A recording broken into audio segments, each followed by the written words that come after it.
Alright guys, I want to make a video on being humble and humility, and what the Bible has to say about that is this.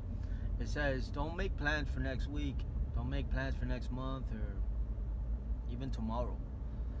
And the reason why the Bible says, don't say that you're going to do this or that is because it's not up to you. You can't even make your hair black or white according to your wishes. Like, that's what the Bible says. Now we have that just for men kind of stuff. But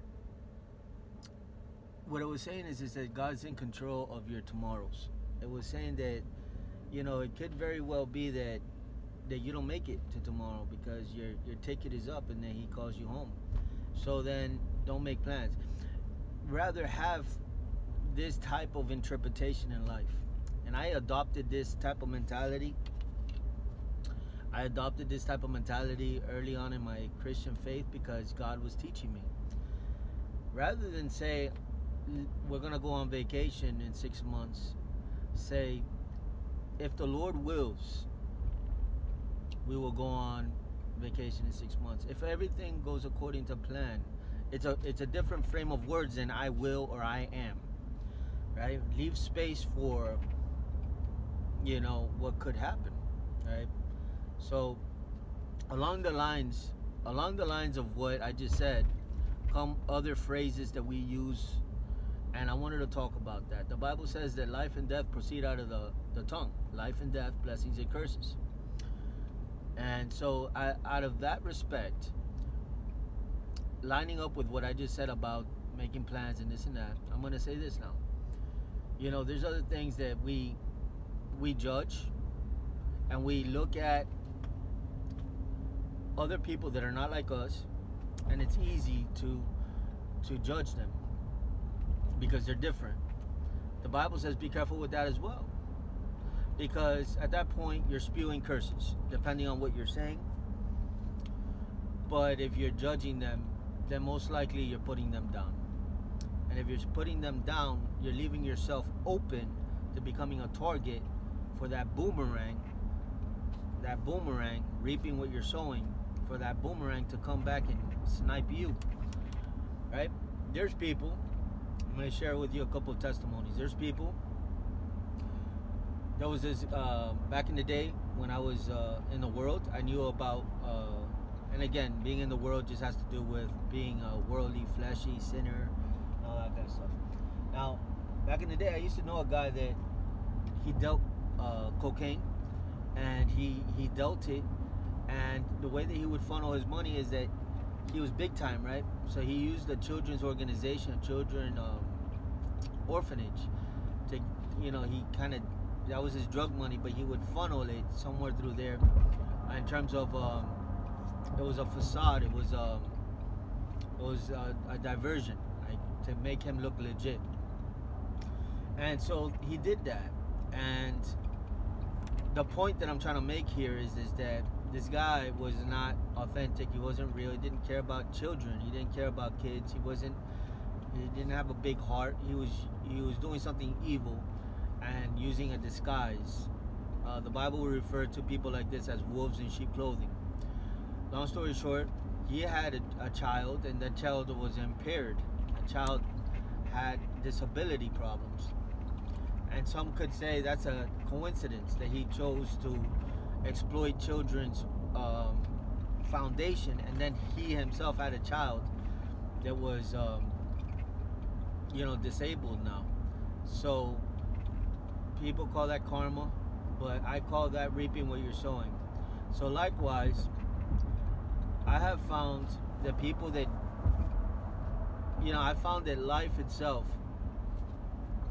that when you speak eloquent, when you speak good, and when you speak positive, and when you think positive, then guess what happens?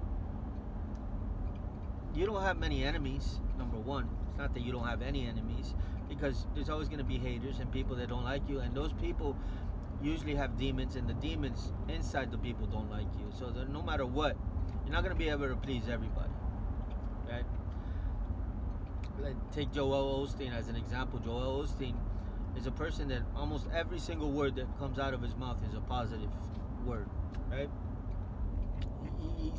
very seldomly says anything that's negative. That's why so many people, you know, come to him, and he has a great following. But he still has haters. He still has enemies. He still has people that don't like him. But long story short, like, he's eating the fruit of his labor. That's what the Bible says. Like, the Bible talks about, like, the fruit that comes out of your mouth. You're gonna eat the fruit that comes out of your mouth. Like, what, it goes back to reaping and sowing. It goes back to, like, a boomerang effect. You're putting things out there, and it's coming back, right? So if all you're putting out there is good stuff is gonna come back to you. This is a law that God put. A law, like, there's a law of gravity. There's a law, you know, different laws. This is a law that God put down, that according to what you put out there is gonna come back to you. Now, I've seen this happen. Like, I myself, it's happened to me. I used to be one of the biggest haters before I was born again. I was one of those haters. I was very negative. I always saw things from a hating type of point of view. Even somebody had good news, I'd find a way to make it negative.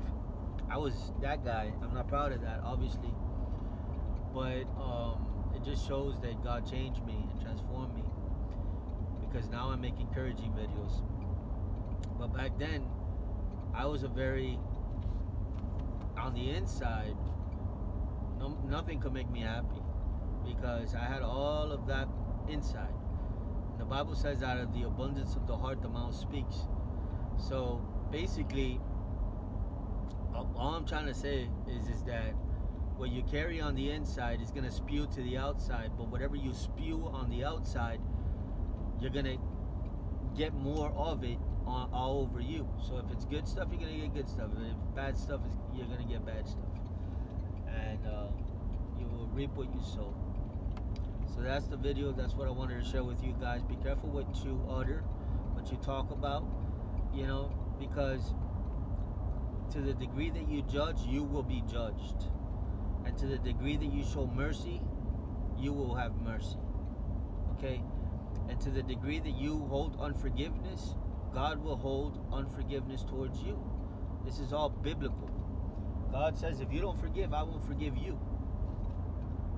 So, you know, let's be nice. Let's be kind and generous, because you want God to be those things to you. And you want things to happen to you that are going to benefit you and not hurt you.